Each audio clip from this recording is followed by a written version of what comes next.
YouTube, welcome to Death Pass. HeirofCarthage here. I'm going to bring you another Total War Warhammer online battle. This one is going to be a 2v2, and it looks like we have two different Beastmen player combining against the vampires. Should be interesting, to say the least. A couple interesting matchup. Beastmen versus vampires is going to be a tough win, in my opinion. Let's take a look at the armies. You got the Dire Pack out here up front for the vampires. Main line of Graveguard. And I've seen, and I know that hopefully this person will recognize it. So Eru Robin, if you're watching this, I heard you saying that you don't like the pick of Graveguard at all. Do you have any replays you want to send me with the vampires? Because I know you're a great player. Do you have any replays you want to send me with the vampires where you're not using Graveguard and why you think it's good? I'd be really happy to see your argument there and help inform my viewers. So we got 4 Graveguard up front, one of which is the Stearnsman. We got the Black Coach, Feasters in the Dark, a couple Skeleton Spears, a Horror, a Banshee, Mortis Engine. Yeah, and I'm trying to see where their Lord. Their Lord's out here. It's the Red Duke, and he's riding with a thing of Blood Knights. That's pretty cool. Over here in this army, we got Isabella von Karstein flying around with the Vargeist. And yeah, it looks like 2 units of Vargeist. Interesting. I see a couple of Cryptors, a Necromancer on a Hellsteed. Looks like some Skeleton Spears mixed in with Graveguard, Crypt Ghouls, White King. So, interesting army mix up there. And here we had some Direwolves forward deploy right into some Centaurs with great weapons. I don't think that's going to go well for the Direwolves. Let's look at the Beastmen. I see one Minotaur with great weapons, a couple of Ungor Raiders, front line here, Goreherd with shields, a Beastlord for one of the armies, a couple Ungor Spears, another line of Goreherd, this time without shields, one Giant, which I like that pick, a couple more Minotaurs with great weapons. I see 2 Gore Bulls and Morgur, along with a Bray Shaman, Lore of Death, and then there is a Cygor, not the summon type, up on top of the hill, and some Harpies over out here on the far side. So let's let it play out and hopefully check out a cool battle. These Minotaurs are going to freaking wreck this Black Coach. Oh my goodness, yeah. If you bring the Black Coach, don't bring it anywhere near the Minotaurs. Just don't. It's going to get away, I think, at this point. Oh, look at that. The Direwolves. Yeah, Direwolves slowing down the Minotaurs. But the Black Coach is toast, folks. So the Vampire Coach going nowhere fast. Ooh, the bad puns. Ooh, this is not good. Cygor isn't going to like this one bit. Those Blood Knights are going to shred him. So the Cygor is pretty much a lost cause up here because he was undefended. Probably would have been good to put some spears up there with him if he would have been able to tank a whole lot more. Now the Giant and Morgur and all the infantry get in here, but with the Mortis Engine nearby, the Beast Infantry is going to fall apart pretty quick.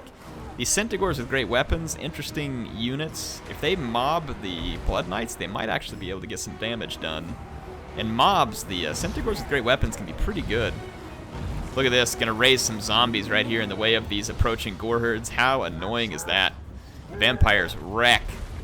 Absolutely wreck, but look at that. The Red Duke took a beating in the process. I wouldn't have thought the Cygor could have done that. So the Vampires on this flank trying to swing over, because the ones in the center are actually getting overwhelmed right now. The Giant's doing some pretty decent damage and holding up all these units in the center. The Banshee is in pretty rough shape. Gorbull looks to be chasing a Mortis Engine, or at least he needs to keep chasing the Mortis Engine, because that will do a huge amount of damage. These Ungor Raiders could also do a lot of damage to the Mortis Engine because it's lightly armored. And I don't believe it's listed as an ethereal unit. Centaurs with great weapons could get a hold of it. I don't know, let's see. These Vargeist and Isabella really don't want to land around these Centaurs either. Because this, again, Centaurs, if they mob flying units, the ones with the great weapons, they can do extensive damage very quickly. So they're a unit you don't want to underestimate. I think they're going to go for this juicier target back here with the Ungor Raiders. Maybe? Wow, I'm kind of surprised they didn't. They're going to go for the Bray Shaman, which is actually going to now have protection. But all these lightly armored infantry ought to be pretty nice food for the Vargeist. Yeah, look at that. Harpies coming in. That's pretty cool. You don't see Harpies around too often. Vargeist are pretty squishy, so it's going to be interesting to see how that plays out. There's a Beastlord there, but Isabella's there as well.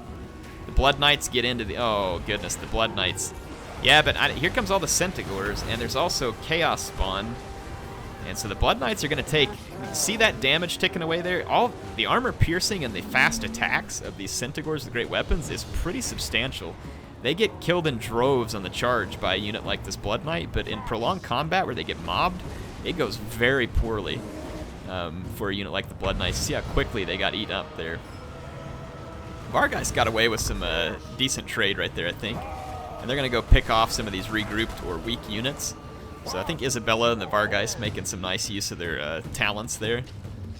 The Minotaurs with great weapons trying to catch up to the Blood Knights. These two units will both do a lot of damage to each other, though I would think this favors the Blood Knights pretty heavily.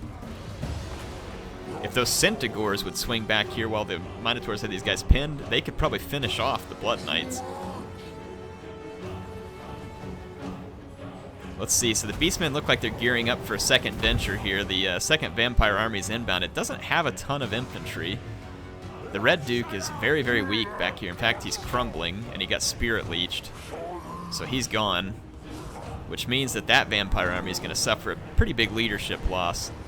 The Blood Knights are now crumbling and got hit by the Centigores, so nice play by the Centigores. Really nice, in fact. There's some Minotaurs and Chaos Spawn here ripping their way through some zombies along with Gorbel. So we got two Gorbels. They're coming up against a couple of Graveguard, a couple of Skeletons, some Crypt Ghouls, two Crypt Horrors.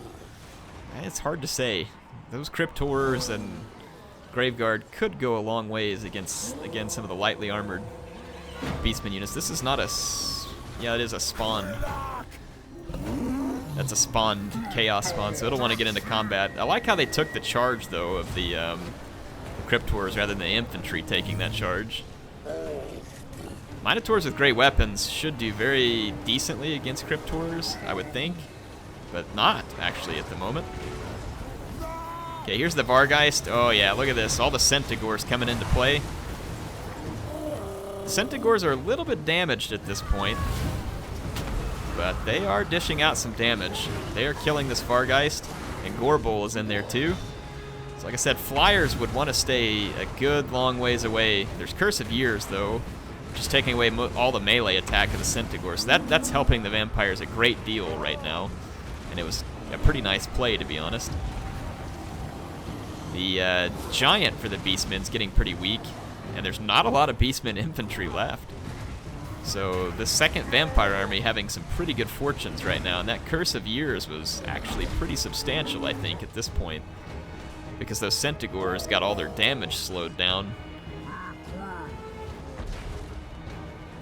Morgar, the Shadowgave, is still very healthy. The Beastlord is still very healthy. The challenge they're going to have is taking down, and I'm not sure where she's... yeah, Isabella is still very much alive. So with Isabella around, the Vampires are going to be tricky to break. You pretty much have to kill them to the last. Good news is the Vargeist are almost gone. The bad news is the Centigores with great weapons are pretty much gone. And they were one of the units that the Beastmen had left that could inflict some fairly significant damage. Until, like, for instance, that White King, he would have gotten shredded up by the Centigores with great weapons. The Giant's got 107 kills. He's been very worthwhile. He's going to go down there. A big thud. Those Harpies are cool looking. There's some more summoned Chaos Spawn coming into the fight, so Morgar making himself very useful at this point. Look at the slaughter here in Death Pass. Death Pass indeed. Check out these Centigores. Let's see what's left here. It's going to be a very close fight. Trying not to sneeze right now too, so sorry if I stop commenting momentarily, but maybe some of you take a sigh of relief when I stop commenting. So the Vampire Infantry and the Crypt Horrors are suffering, and the Beastmen kind of seem to be making a bit of a rally here, but it is still quite close. The Necromancer being alive and unchallenged is definitely not a great thing for the Beastmen, and Isabella basically being alive and unchallenged is also bad. The Ungor Raiders have a lot of ammo, and they need to put some serious fire on Isabella. She's got more armor than I thought, though, at 80, but still might be worthwhile. Well, the Crypt Horrors actually would be a good first target. So, one of the Gorbels routes here. I think maybe the only Gorbel left. Yeah, it was the only Gorbel left, so that's not good. When Gorbels start fleeing, the Beastmen have problems. Morgar, the Shadowgave, is getting hit hard. He's got the Master of Beguilement on him right now, and he's surrounded. the Beastlord is nearby for support, but Morgar is not fantastic in melee. He's really just more of a tank out damage kind of lord. And once it gets down to this point where he has less support, it gets harder for him to tank out damage. Now these Ungor Raiders now are going to be extremely useful. And if there is any magic, Spirit Leeching Isabella would be great because she is basically out of healing. Gorbel came back, so very good timing. Got a spell inbound, I think, for Isabella. No, it's just Undeath Resurgent, so that's not bad for the vampires, keeping their leadership up so that there's less crumbling. But it's not working. There's still quite a lot of crumbling. It's very, very close, though. Not really sure how it's so close, because I don't see how their vampires dig their way past the Beastlord.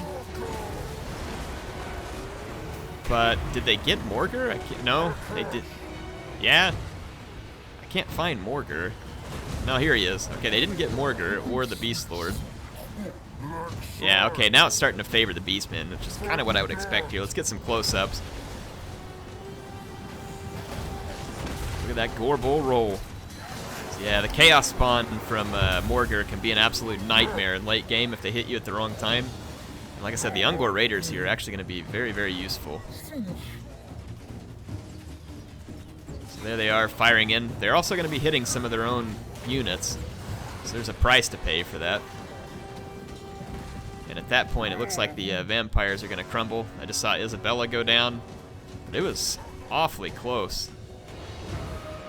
You got just Morgar and the Beastlord left against some summoned zombies and a couple of Ungor Raiders. Even Gorbel routes there with 39 hit points remaining. Boy, talk about a man beast staying in that fight with 39 hit points, though. So a very close battle. I actually didn't expect the Beastmen to pull this out, and if I wanted to talk about kind of why they were able to do it, let's go talk about that real quick. Actually, hit the aftermath screen here. So if we take a look at the kills, Rolf Mobius here, was he the one with the Centaurs? No. So in the end, this giant, I think, did a ton of work for him, and then, you know, his leadership core here got some work done, and the summoned Chaos Spawn were obviously a big piece of that. And if we look at Prepare for Zeus here, sorry, as Rolf Mobius was the one with the Centaur. Sorry, it was already on this guy. So Rolf Mobius, his Centaurs here, I think, were pretty clutch, and 3 of them picked up a chevron. They took out a black coach. No, hang on. It was the Minotaurs took out the black coach. My bad. This Minotaur here, I don't know if he put the chevrons in that. He may have. It's silver chevron with only 25 kills. So I have to assume that that guy had some chevrons on him coming into the battle. The Cygor, of course, got wasted, but I really like the kills here from the Centaurs. I think if they're a cool unit, if they're used right, they can definitely do a lot of damage. I think especially in a 2v2, where your pick of a lot of these things can kind of be offset by your teammate who can bring the right type of units to support them. So he had to go cheap on the Beastlord, but I like that he brought the Brave Shaman of Death. Can be quite useful, again, against certain vampire targets. Making the vampires use their healing and use up their magic can sometimes be useful. If I look at the vampire players, definitely a big loss here, and the Black Coach not really accomplishing anything. So if you are going to bring the Black Coach, you got to watch out for that thing. You want to get it into infantry blobs, I think, rather than anything else. But overall, this player here, Oakenhammer, did a good job of shutting down the Cygor with his Blood Knights. So well done there. His Mortis Engine got killed, I think, a little early. And the Red Duke got killed fairly soon into this battle, about halfway through, but it's because the vampires kind of deployed singled out. If they would have deployed together, I think that they probably would have taken this one home, because it would have been too much for the Beastmen to overcome. So my guess would be that if the vampires deployed together, they probably could have held out. Beastmen is a tricky pick versus vampires, so I like to see the pick. It's always fun to try and take an underdog faction and do something with it, unless you all disagree with me. But I'm pretty sure the Beastmen would be a pretty hefty underdog to the vampire counts. Tell me what you think. Did you enjoy the battle? I know I did. Appreciate it being submitted. Thank you to MSI for sponsoring the channel. They are fantastic and keeping me up to date with equipment, providing awesome giveaways, so appreciate their contribution. And then appreciate you, my awesome viewers, for being here every day and watching the content. I do hope you enjoy it. It is really a pleasure for me to make it. I know I say that every day, but it's because I mean it every day. If you want to subscribe, got a logo in the bottom right-hand corner. Click it if you want. You'll be the first to know about new content. HeirofCarthage signing out. Hope to see you soon in that new content.